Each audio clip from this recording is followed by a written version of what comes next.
An interesting topic to ponder, especially when next week's pocket money is high on the priority list for these 11-year-olds.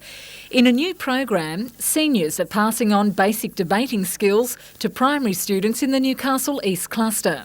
Through a series of workshops, they're learning the do's and don'ts, or is it the affirmatives and negatives of this particular sporting arena? We're just trying to get younger kids more comfortable with debating at an early age so they're not so nervous when they come into Year 7. Learning debating when you're younger and you get more knowledgeable and it becomes easier as you get older. It's an idea that could see teachers taking a sideline view. Well, they've learned a lot more than the teachers have told me at school. They understand kind of how you feel and they help you more than teachers would. And what about debating leading to a future career? Yeah, I think I'd like to be a lawyer or a dentist or, something that makes a lot of money.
The International Karting Championships at Rally have attracted drivers from all over the world. 4 different formulas are being run which depend on chassis and engine specification.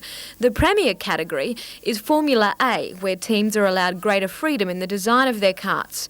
Some of those drivers competing will progress to Formula 1 motor racing.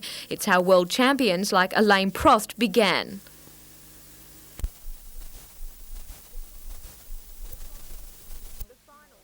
The finals will be held tomorrow.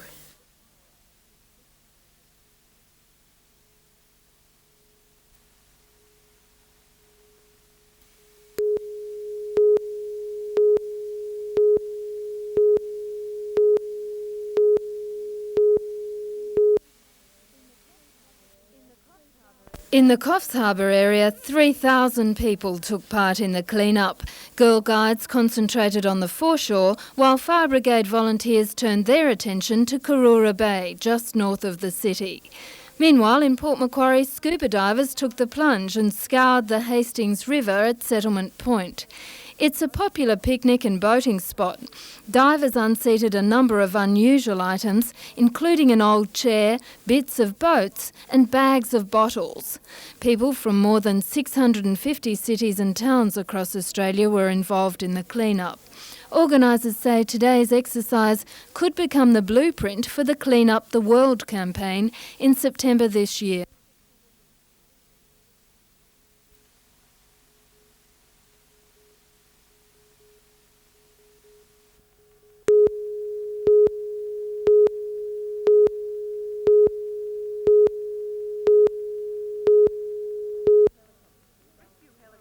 Rescue Helicopter Chief Alan McMahon was at Cessnock today doing his bit for the United Mineworkers Ambrose Day to aid the Children's Cancer and Leukaemia Foundation. But raising money wasn't his only concern. The wait continues for word from insurers Lloyd's of London as to whether they'll write off the chopper, which crashed near the Barrington Tops last month.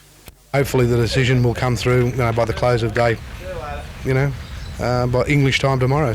When the service does get official word, there's three likely alternatives. They buy this Bell 212 they're using now, or one of two choppers they're looking at overseas, a Dauphine C from France, which is the same as the one that crashed, or a faster version of this one from Japan. Best paced scenario is to in fact try and get an aircraft back in operation that would be an advancement from the Dauphine. If the write-off is confirmed tomorrow, the service would meet with Australian representatives of the French and Japanese helicopters next week. Mr McMahon doesn't expect to receive the insurance money from the crash chopper until May, in the meantime leasing the Bell 212. But whichever craft they buy, there'll be a shortfall in funds. The crash chopper plus medical equipment on board was insured for $2.4 million, but a 5% excess incurred on a write-off would reduce the payout. And so therefore we'd be receiving $2.28 million. Now, we know at this stage the replacement cost in today's climate, we're going to be somewhere like $500,000 to $750,000 short.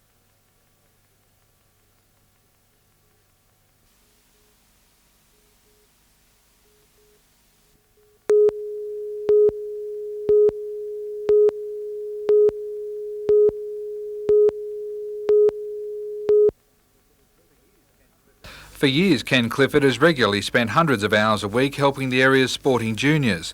This week he was named as the top sporting administrator of New South Wales, an honour that came unexpectedly. The award is voted on by sports bosses across the state and top athletes. Ken is the driving force behind the annual NIB Games for the area's young sports people. The award, while a personal achievement for Ken, also gives the Hunter Academy a much higher profile. The real payoff, Darren, is to see the young sports people out on the field and enjoying what they're doing and improving their ability and having the opportunity to perform at the top level. That's where the real enjoyment is.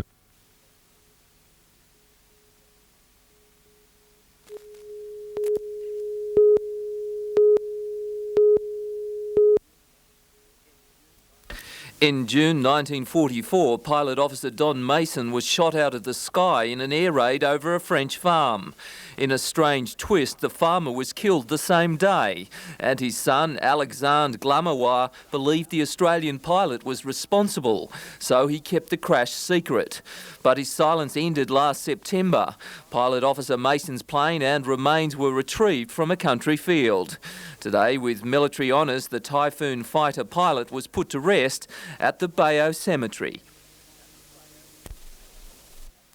By the graveside, Mrs. Judith Colvin and her daughter from Batto Bay on the Central Coast.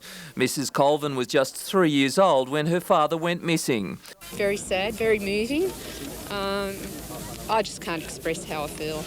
At the Williamtown Air Base earlier this month, the RAF presented Pilot Officer Mason's widow with his war medals.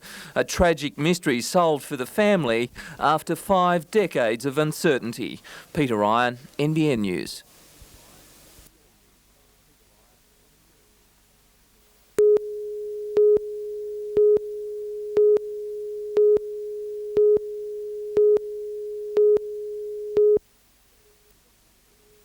It was Julie Fiven's third baby, but it was ambulance officer Alex Wilson's first. Last night, Julie and husband John called for help from their Hawk's Nest home. They were in the ambulance soon after 6:30 and contractions were on the way. It's 9 days overdue, so I knew, things were serious and we had to get going, but I didn't expect it to be born, just out of Karua. Basically that, it was going to happen. It was now or never sort of thing. There was no way we were going to make it to the hospital. Baby Dan was born on the edge of the Pacific Highway with no problems, a perfect birth. Alongside in a camper van, 2 Danish tourists gave their moral support. They even took some tourist snaps. They must think we're a strange lot, us Australians. I think so, yeah. I hope they don't think we do it all the time. Mother and baby are doing fine. Julie says she wouldn't have done it any other way. Peter Ryan, NBN News.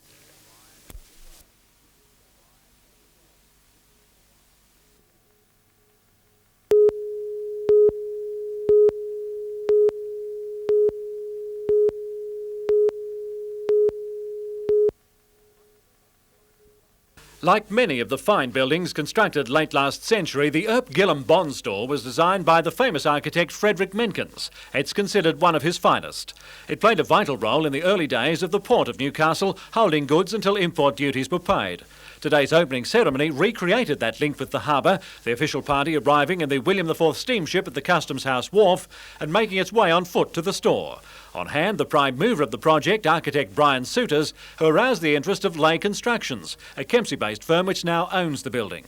To signify this, a key and plaques were handed over by descendants of the Earp family to June and Eric Lay.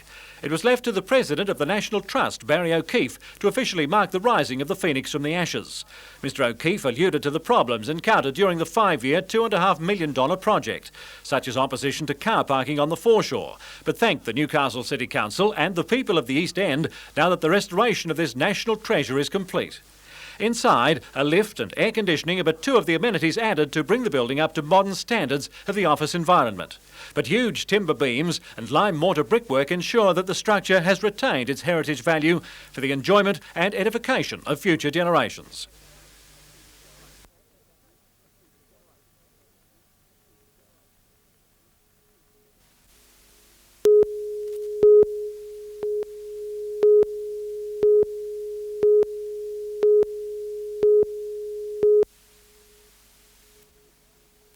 It's been a pleasing pre-season run for the Falcons, the local lads winning both their trial games, including this morale-boosting win over the Sydney Kings on Wednesday night.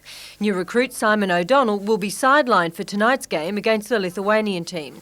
The centre-forward will be out for a few weeks following exploratory surgery on his ankle. In his place will be Jason Joynes, who was familiarising himself with the team today, having flown in from America only yesterday. Coach Tom Wiseman will be using tonight's game as a testing ground. We'll use this game to continue that on, try to work at getting our cohesion and timing together and give everybody some time on the court.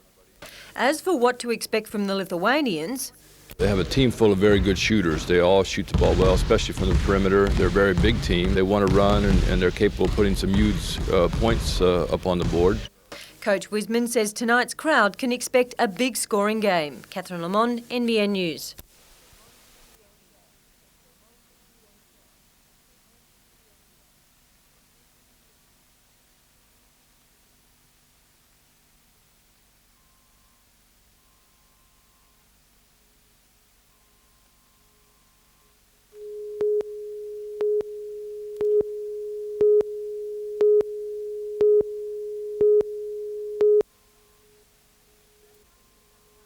Australian and New South Wales champion Steve Robinson from Lismore will head a large field of modified rods in the East Coast Classic tonight.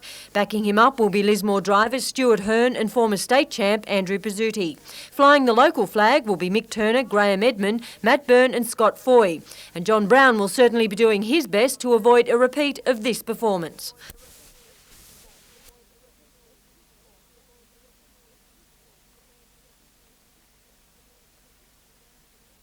The Super Sedans will also provide spectacular action with all the favourites lining up, certain to grab plenty of attention, the head-on clash between brothers John and Ron Pine.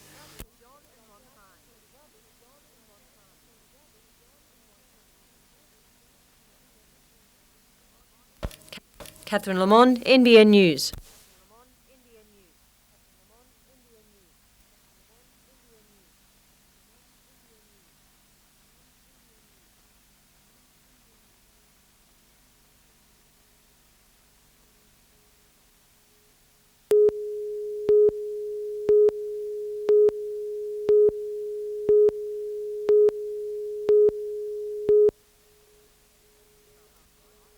The Newcastle Knights have a good problem, an overflow of top-class talent. Up against East this Sunday, Kemp, Butterfield, Martin, all in reserve grade. David Bronson is reserve for reserves. If you look at the quality of the second grade team, it's one that has a lot of outstanding players. All of the members of first grade are well aware of that, and they know that form on the board is what's going to count. Skipper Michael Hagan had his head down working on the books today. On the weekend, he says he'll be working hard to keep in favour with selectors, even after 89 consecutive first grade games. You're not there for what you did previously, you're there for what you do on a weekly basis. The number 7 jumper is worth its weight in gold. Matthew Rodwell has fought off Jason Martin's early challenge. The 1992 Rookie of the Year believes the competition within the club can only be a good thing. It's whoever's playing the better football at the particular time in the season who gets the number 7 jersey or whatever jersey it may be. So you're only going to play better because you don't want anyone else grabbing your position.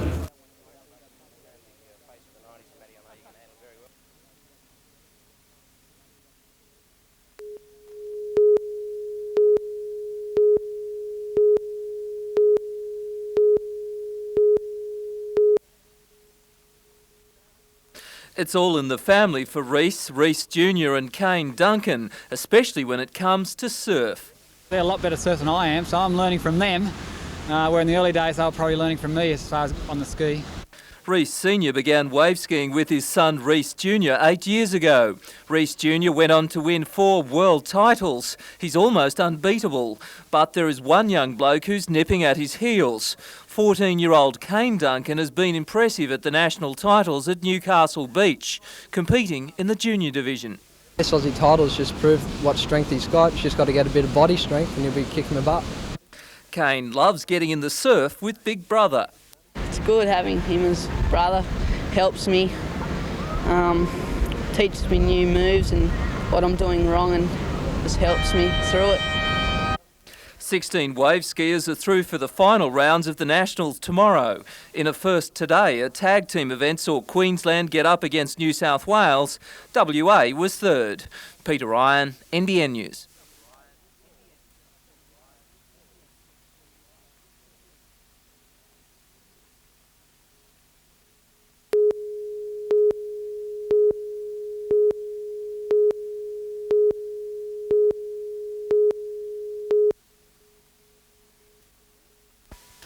The wheels to build a university station at what is now Warrabrook were in motion back in the 60s. For the Students' Association, it's been a long fight to keep plans on track.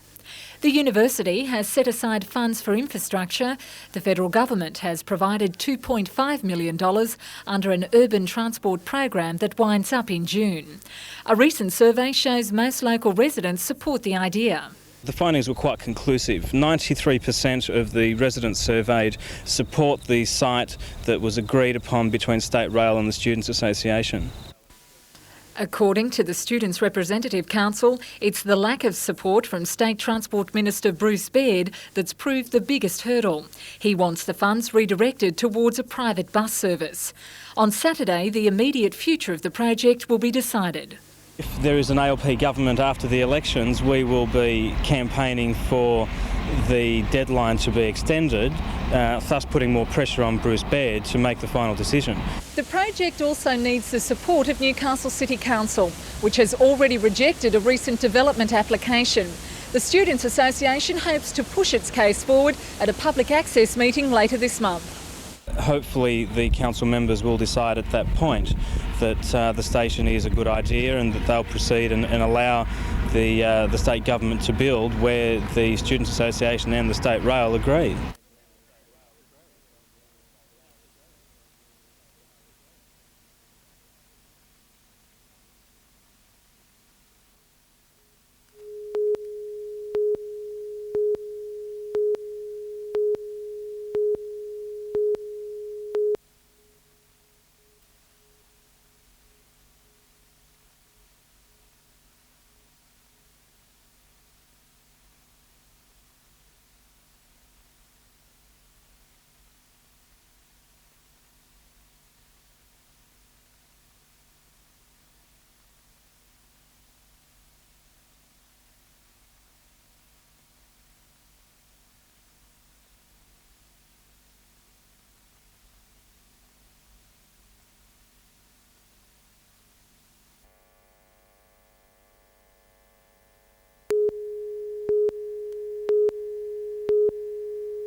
About 100 people converged on Western Park today for a sneak preview of this year's soccer action. The Tycon Pre-Season Cup offers clubs a chance to get in some match play before the season proper begins. It's the 10th year it's been held, and if the past is anything to go by, a team that does well here will also succeed in the league. Home team Western are defending champions, but a host of teams from northern New South Wales are keen to claim the title this year. Preliminary rounds are currently being played each Sunday, with the grand final scheduled for April 4th.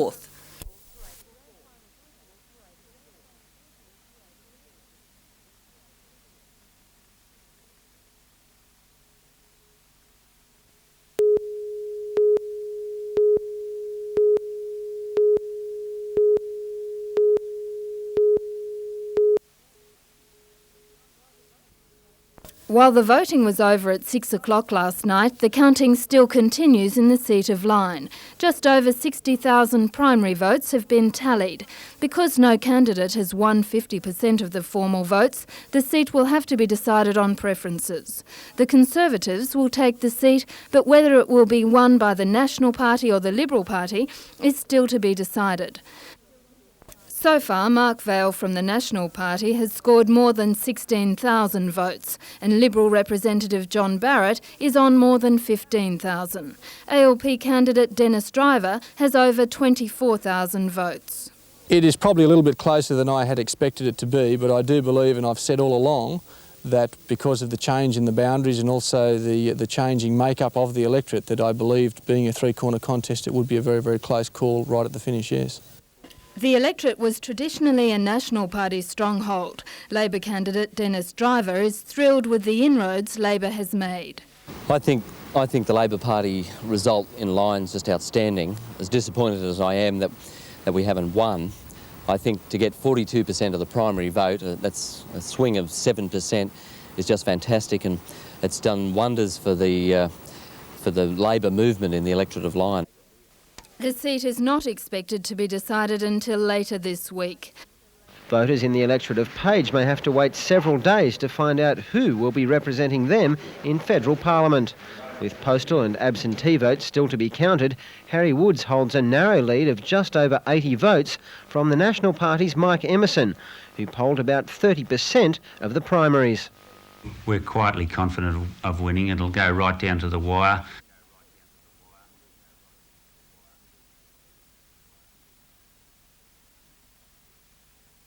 That at the end of the day we'll be in front on the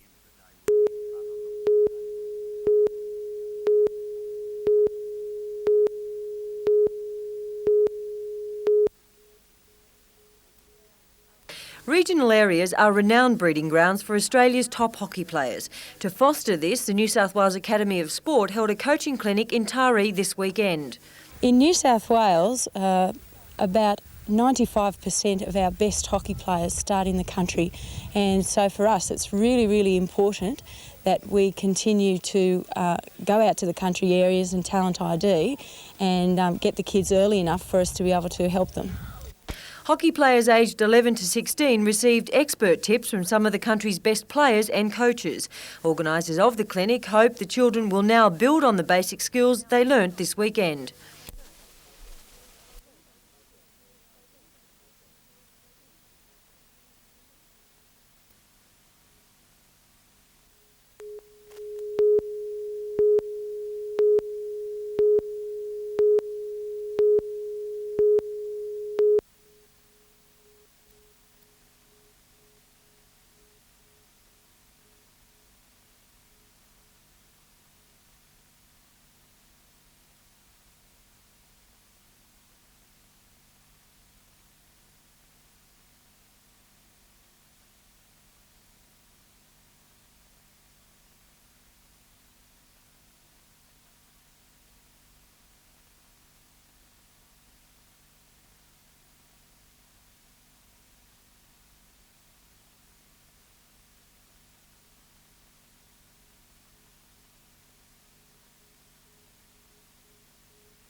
6 months ago, Bruce Milne discovered he had kidney cancer.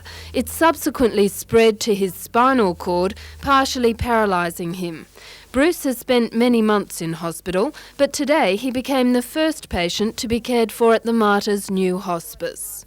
I think it fills a need that has been lacking up till now, and people in my position, hospitals are not just not designed for them. The main aim of palliative care is to allow terminally ill people to die at home. However, for various reasons, a patient may need to spend time at the Martyrs' Hospice.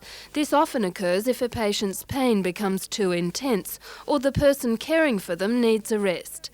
Professor Ravenscroft says the care they provide is determined by the needs of the individual patient. We find that many people have different needs, and our aim is to be flexible and able to meet those needs. The hospice was partly funded by money raised at previous telethons. Jane Anderson, NBN News.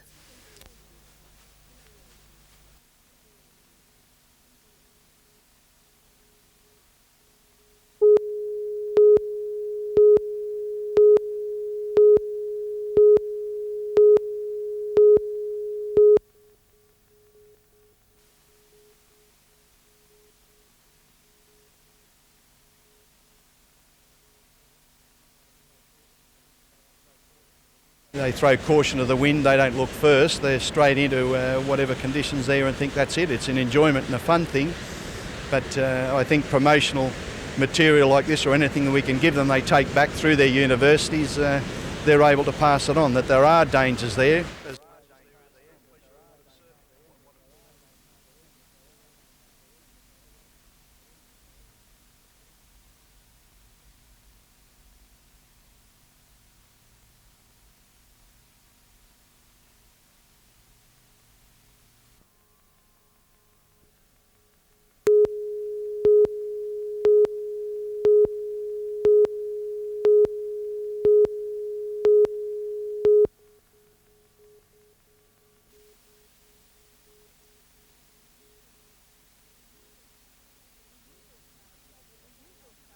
The usual crowd gathered at the club to honour their oldest member. Surrounded by her children and grandchildren, Edith Hughes celebrated a century of life. Among the cards and letters, congratulations from Prime Minister Keating and Queen Elizabeth. Couldn't think she'd ever think of me. I got a great surprise and a pleasure. It was lovely, and I thank her very much. Edith grew up in Wales, but in 1927 she and her husband Thomas moved to Lake Macquarie. He died more than 30 years ago, a time she admits was her saddest. But now Edith has her sights firmly on the 21st century, and she says it's her family and interest in Housey that may just get her there. You've got to have an interest as you die straight away. With the celebrations only partly over, it was back to the game as usual. Jane Anderson, NBN News.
Day 3 of the Billabong Pro dawned with perfect 2-metre waves for the finals. Avoca's Ross Clark-Jones barrelled into the quarters, as did Cess Wilson from Sydney.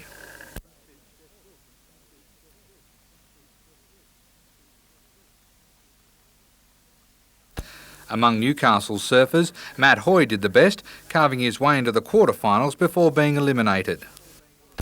However, the final tussle belonged to Britain's Martin Potter and former world champion Tom Carroll. Potter got the better waves and edged out Carroll to take the crown. Robbie Bain was third. At Swansea, surf clubs from all over Newcastle competed in the annual Stella Kappa Carnival. Each club entered a mixed team of 16. In the combined beach sprint, boaties were up against established runners, making baton changes often less than graceful. In the belt swim, the home club proved to be the better coordinated and raced away with the lead, easily claiming the title. The waves weren't as big as those on the Gold Coast, taking the thrills and spills out of the race, but ensuring the strongest boat crews won.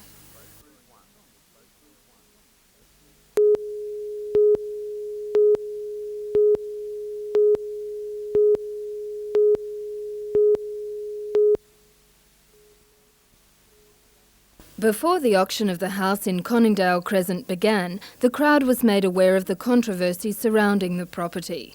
Auctioneer Robert Searle said the land was being investigated for chemical contamination. He said the vendors had begun proceedings in the federal court. Whoever bought the property would have to let the original owners have access to the land so that further soil tests could be carried out. Bidding then got underway.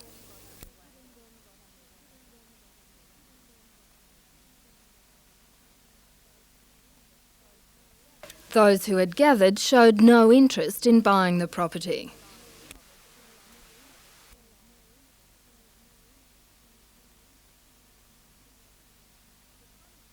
The Coningdale house was passed in.